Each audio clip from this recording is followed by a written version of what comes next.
Assalamualaikum warahmatullahi wabarakatuh. Nama saya Dika Alfandi Irawan, NIM 220190006, Program Studi Teknik Sipil Universitas Muhammadiyah Kendari. Di sini saya akan menjelaskan sedikit tentang distribusi tegangan vertikal pada mata kuliah struktur pondasi. Sebelumnya saya akan menjelaskan apa itu tegangan. Jadi, tegangan atau stres merupakan besarnya suatu gaya yang bekerja pada suatu bidang yang memiliki luas tertentu sehingga menjadi gaya persatuan luas dengan rumus gaya per luas. Tegangan efektif merupakan tegangan yang mempengaruhi kuat geser dan perubahan volume atau penurunan tanah. Penurunan muka air tanah akan menyebabkan kenaikan tegangan efektif pada tanah. Dan apabila besarnya tegangan efektif melampaui tegangan yang diterima tanah sebelumnya, maka tanah akan mengalami konsolidasi dan kompaksi yang mengakibatkan amblesan tanah pada daerah konsolidasi normal.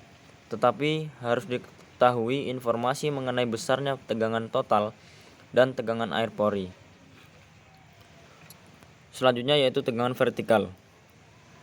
Distribusi tegangan vertikal merupakan penyebaran tegangan yang terjadi akibat beban di dalam tanah per berat tanah di atasnya atau beban luar terhadap kedalaman titik yang ditinjau. Semakin jauh titik yang ditinjau akan menerima tegangan semakin kecil.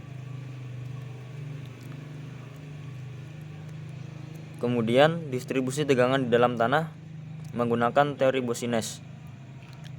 Dengan anggapan-anggapan tanah merupakan bahan bersifat elastis, homogen, isotropis, dan semi tak terhingga. Yang kedua, tanah tidak mempunyai berat. Yang ketiga, hubungan tegangan dan regangan mengikuti hukum Hooke. Yang keempat, distribusi tegangan akibat beban tidak bergantung jenis tanah. Yang kelima, distribusi tegangan simetri terhadap sumbu vertikal Z. Yang keenam, perubahan volume tanah diabaikan. Yang ketujuh, tanah tidak mengalami tegangan sebelum beban Q diterapkan. Selanjutnya, beban titik. Analisis tegangan yang di dalam massa tanah akibat pengaruh beban titik di permukaan dapat dilakukan dengan menggunakan teori Boussinesq 1885. Besarnya tegangan vertikal tidak tergantung pada modulus elastik E dan rasio Poisson. Tambahan tegangan vertikal pada suatu titik A di dalam tanah akibat beban titik Q di permukaan dinyatakan oleh persamaan sebagai berikut.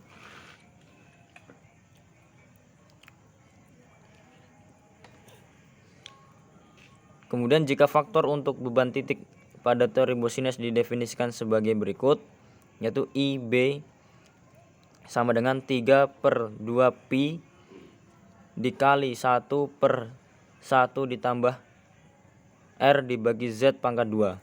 Maka dapat ditentukan bahwa tegangan Z sama dengan Q per Z pangkat 2 dikali IB. Jika faktor pengaruh untuk beban titik pada teori Boussinesq didefinisikan sebagai berikut, yaitu IB sama dengan 3/2pi dikali 1/1 ditambah R bagi Z pangkat 2, maka dapat ditentukan bahwa tegangan Z sama dengan Q per Z pangkat 2 dikali IB, di mana Q merupakan beban titik tegak lurus permukaan, Z merupakan kedalaman diukur dari permukaan tanah sampai titik yang ditinjau, R yaitu jarak horizontal dari beban titik E ke titik yang ditinjau tegangan. Jika faktor pengaruh untuk beban titik pada teori Boussinesq didefinisikan sebagai berikut, yang mana IB sama dengan 3/2pi dikali 1/1 ditambah R di per Z pangkat 2, maka dapat ditentukan bahwa tegangan Z sama dengan Q per Z pangkat 2 dikali IB, di mana beban titik tegak lurus permukaan, Z kedalaman diukur dari permukaan tanah sampai titik yang ditinjau, R jarak horizontal dari beban titik ke titik yang ditinjau tegangannya. Beban titik. Nilai IB didapat dari grafik yang diperlihatkan pada gambar berikut. Tambahan tegangan, beban garis Tambahan tegangan akibat beban garis Ki persatuan panjang pada sembarang titik dalam tanah dinyatakan oleh persamaan-persamaan berikut, yang mana tegangan Z sama dengan 2 Ki per Pi dikali Z pangkat 3 per X pangkat 4. X sama dengan akar Z pangkat 2 ditambah R pangkat 2. Beban terbagi merata. Tambahan tegangan akibat beban garis Ki persatuan panjang pada sembarang titik dalam tanah dinyatakan oleh persamaan-persamaan berikut ini. Beban terbagi rata berbentuk lajur memanjang. Beban terbagi rata berbentuk persegi panjang atau bujur sangkar. Beban terbagi rata berbentuk lingkaran. Beban terbagi rata berbentuk beban timbunan.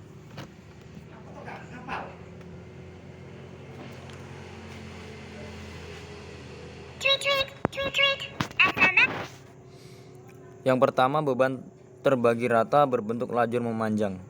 Tambahan tegangan pada titik A di dalam tanah akibat beban pondasi fleksibel terbagi rata Ki yang berbentuk lajur memanjang dengan lebar B di permukaan dinyatakan oleh persamaan berikut, di mana Ki sama dengan Ki per A ditambah WF per A. Yang kedua, beban terbagi rata berbentuk persegi panjang. Tambahan tegangan vertikal di sudut luasan dari beban terbagi rata berbentuk 4 persegi panjang fleksibel dengan ukuran panjang L dan lebar B dapat dihitung dengan menggunakan persamaan yang diperoleh dari hasil penjabaran teori Boussinesq sebagai berikut, di mana Ki sama dengan Ki per A ditambah WF per A. Yang ketiga, beban terbagi rata berbentuk trapesium atau timbunan. Dalam menentukan tambahan tegangan vertikal yang terjadi akibat beban terbagi merata berbentuk trapesium atau timbunan dengan panjang tak terhingga, ditinjau titik A di dalam tanah yang mengalami penambahan akibat beban rata berbentuk trapesium memiliki rumus sebagai berikut. Dapat kita lihat pada gambar berikut ini. Yang keempat, beban terbagi rata berbentuk lingkaran. Dapat kita lihat pada gambar berikut, di mana titik pusat sama dengan tegangan Z sama dengan Ki 0 kali I. I sama dengan I dikurang 1 per 1 ditambah R dibagi Z di pangkat 2. 4. Beban terbagi rata berbentuk lingkaran. Nilai faktor pengaruh untuk tambahan tegangan vertikal di bawah beban terbagi rata berbentuk lingkaran dapat menggunakan tabel di bawah ini.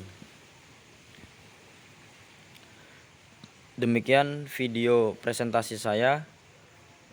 Wassalamualaikum warahmatullahi wabarakatuh.